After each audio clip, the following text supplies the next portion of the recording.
Assalamualaikum warahmatullahi wabarakatuh.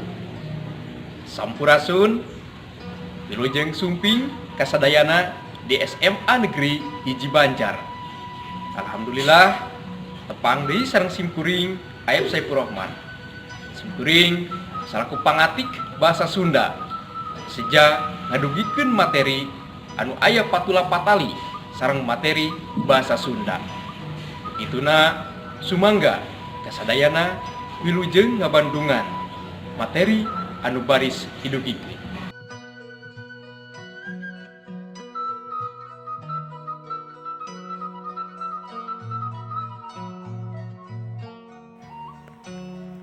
Dupi materi anu baris dipedar dina danget ayeuna nyaeta ngeunaan carita pondok. Samemeh urang guar leuwih jero ngeunaan carita pondok, tah ayeuna hidup kudu apal heula naon nu disebut carita pondok. Oge naon wae unsur-unsur carita pondok teh. Sarta kumaha kamekaran carita pondok. Tah ayeuna urang pedar ngeunaan wangenan carita pondok atawa carpon. Carpon teh singgetan tina carita pondok.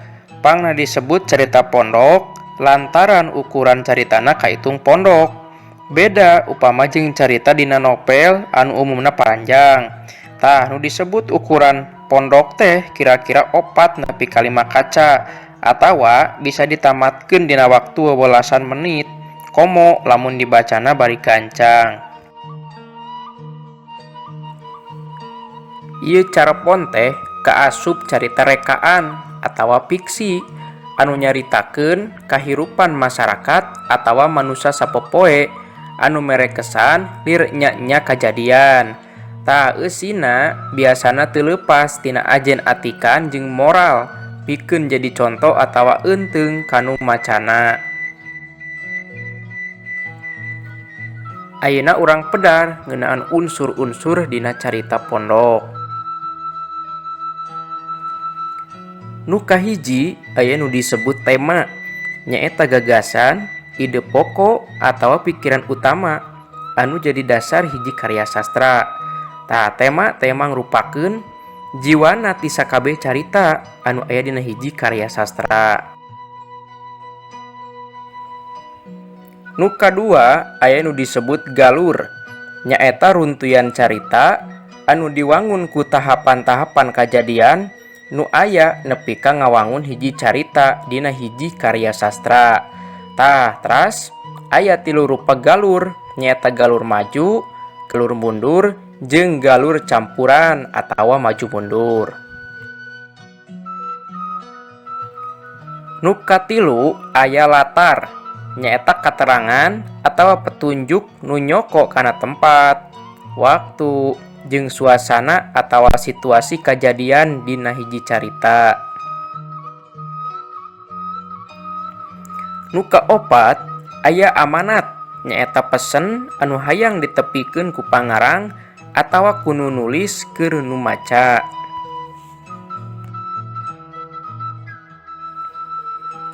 Nu kalima aya palaku, nyaeta tokoh anu ngalalakon dina hiji carita. Nilik kana jenis nama aya nu disebut palaku utama jeung palaku tambahan. Kitu oge watekna digambarkeun hiji-hiji dumasar kana peranna sewang-sewangan.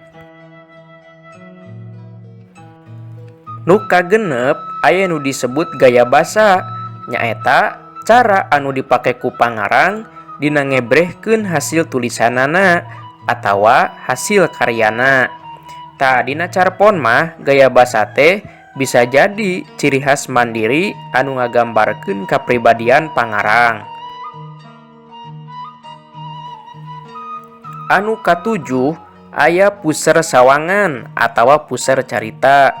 Anu disebut puser sawangan dina carpon teh nyaeta kusaha eta carpon ditulisna. Nah anu nulisna aya dina eta carita atawa henteu. Tah istilah dina basa Indonesia nama puser sawangan teh disebut sudut pandang. Tah, pusar sawangan dibagi jadi dua rupa. Aya pusar sawangan jalma kahiji jeung jalma katilu.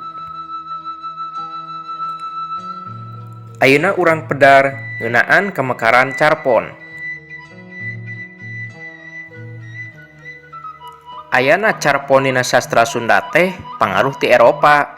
Pang-pang nama pangaruh ti Walanda nu kungsi ngajajah urang. Harita mah istilahna bisa disebut henteu pati tetela da masih disaruakeun jeung dongeng. Tuluy mimiti asup ke Indonesia kira-kira katompernakeun abad ke-18. Tah di Eropa jeung Amerika mah disebutna teh short story.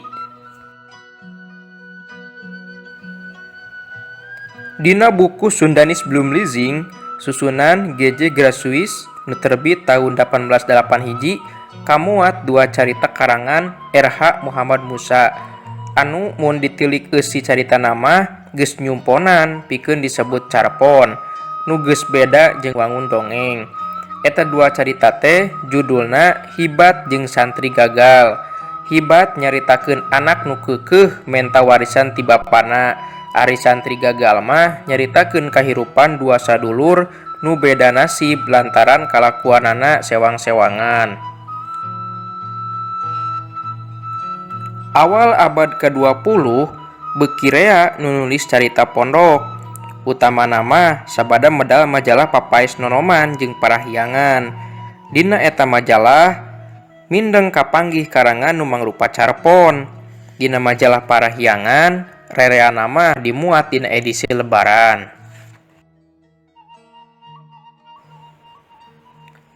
Tahun 1830 terbit buku kumpulan carpon anu munggaran ku alpukahna Bale Pustaka.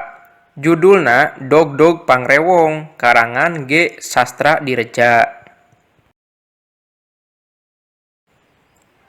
Sabada nagara urang merdeka beuki rea bae nu ngarang carita pondok teh henteu ngalaman aya pagedruk paham deui.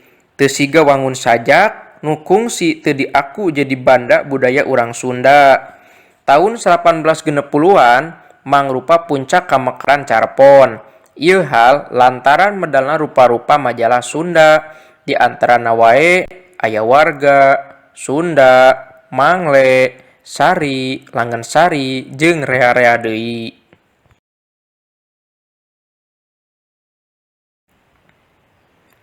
Aya sababaraha kumpulan carpon anu geus dibukukeun. Di antarana aya Rap Carita Biasa tahun 1858, Rusman Sutia Sumarga Papacangan tahun 1860, Ayat Rohaedi Hujan Munggaran tahun 1860, Caraka Neangan tahun 1862, Yus Rusiana Diluhureun Jukut Remis tahun 1865, Aam Amelia Panggung Wayang tahun 1882, Dian Hendrayana Lalakon Bingbang tahun 2001, Ahmad Bakri Dina Kalangkang Panjara jeung Dukun Lepus tahun 2001 oge tahun 2002.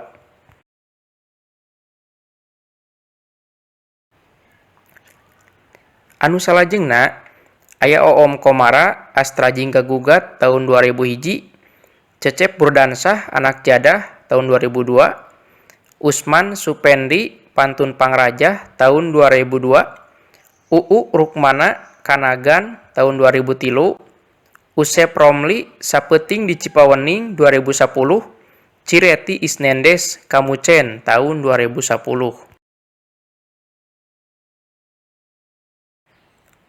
Salajengna aya sababaraha pangarang Sunda nu kungsi dilerer hadiah sastra rancage. Di antarana aya Yus Rusiana Jajaten Ninggang Papasten tahun 1888, Iskandar Wasid Halimun Peuting tahun 1880, Godi Suwarna Serat Sarwa Sastra tahun 1886, Caraka Awewe Dulang Tinande 1888, Darpan Nuharayang Dihargaan tahun 1880, M. Rustandi Kartakusumah Amanat Dina Napas Panungtungan tahun 2005, Yos Hamdan Geus Surup Bulan Purnama tahun 2006, Rukmana HS oleh-oleh pertempuran tahun 2007.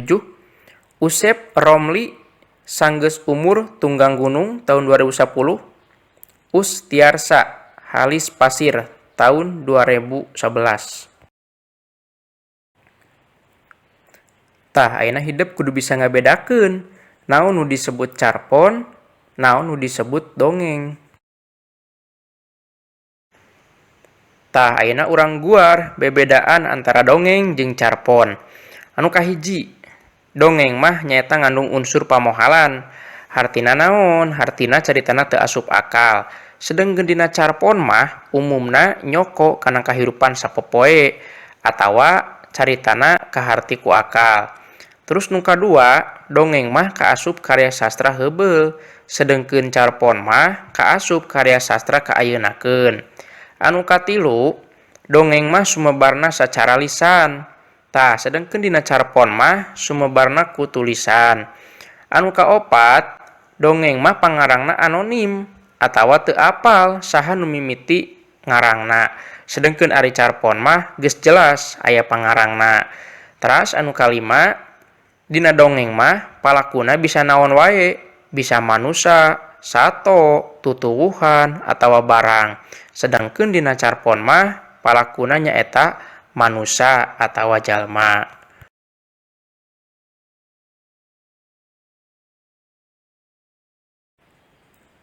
Buku sumber anu dianggo dina materi carita pondok nyaeta basa Sunda urang. Pikeun murid SMA, SMK, MA kelas 11. Kurikulum 2013, revisi 2017. Kenging Padingding Hairudin Saparakanca.